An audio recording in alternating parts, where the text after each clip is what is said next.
Hi everyone. We are here to talk bubbles, the dreaded bubbles, because I'm going to be working with these molds, and there's lots of little crevices, and you tend to get bubbles when you have molds like this. We tend to get bubbles no matter what you do. I am using my craft resin, which is a low viscosity resin.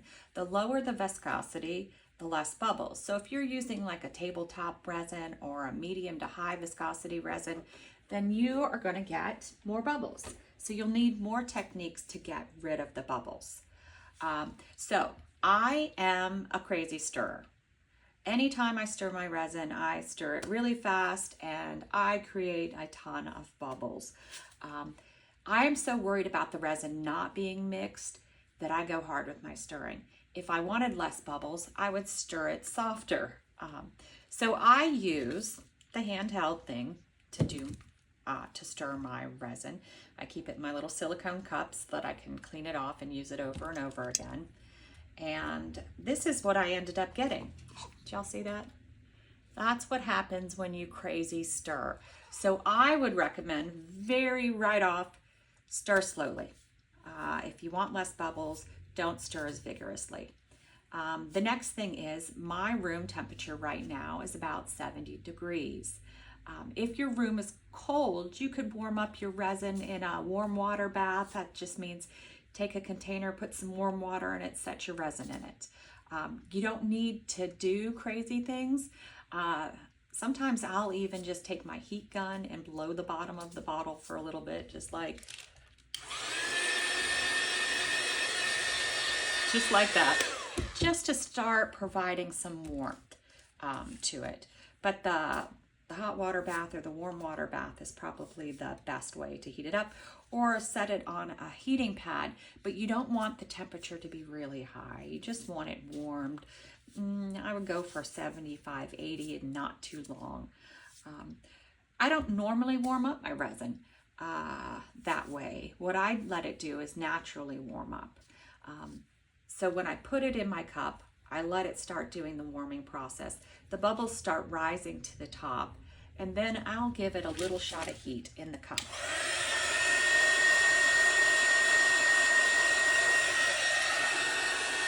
And I don't know if you saw that, but it already made a difference, right?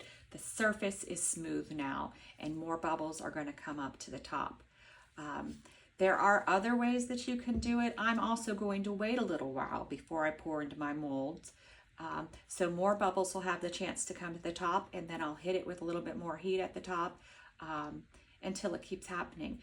Most resins have a natural degassing to them, so it does cause the bubbles to rise, which is a great thing. If you're going too fast, you know you got bubbles in your resin, that's sort of what I want to talk about and show you. So there are a couple methods that you can use if you're using a mold like this. There is the alcohol spray, and I just got a dollar store bottle, and you can get 91% or you can go up to 99% alcohol.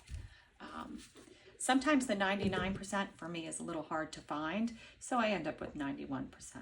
So what I do is I spray my mold just right to start, because I know I'm doing clear resin and I have to worry about the little crevices.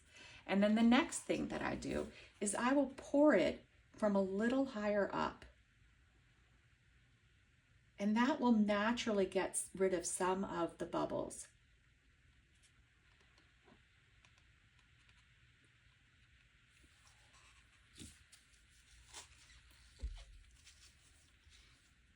Then I will take my heat gun and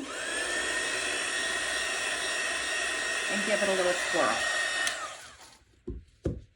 Now I keep watching it. Now, if you let it warmed up, didn't have as many bubbles, then it wouldn't require as much work as this, but we are going to have to do a little bit more work. So I'm just going to let it sit. The other thing you could do, it's like baking a cake. Tap it.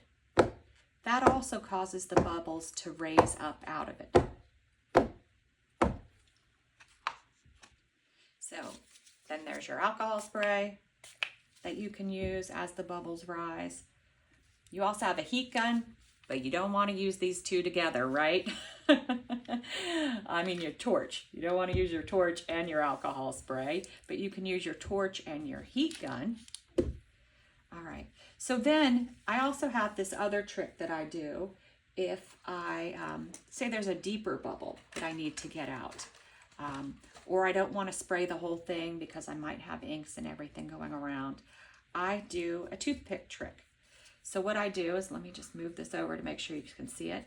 Take a toothpick, I just lay it down, spray it till it's soaked, make sure the tip is soaked, and then I go in and work the bubbles out. Now, I actually don't have a big one in here right now, but I would just keep doing this, and then you have this little puzzle of alcohol, and you could just keep going in and working it out. A lot of times to get it to pop, you have to work it to the top first. So over here, there's a little one that I see down in one of those teeth, and you would just take it, go all the way down, and just attempt to pull it up.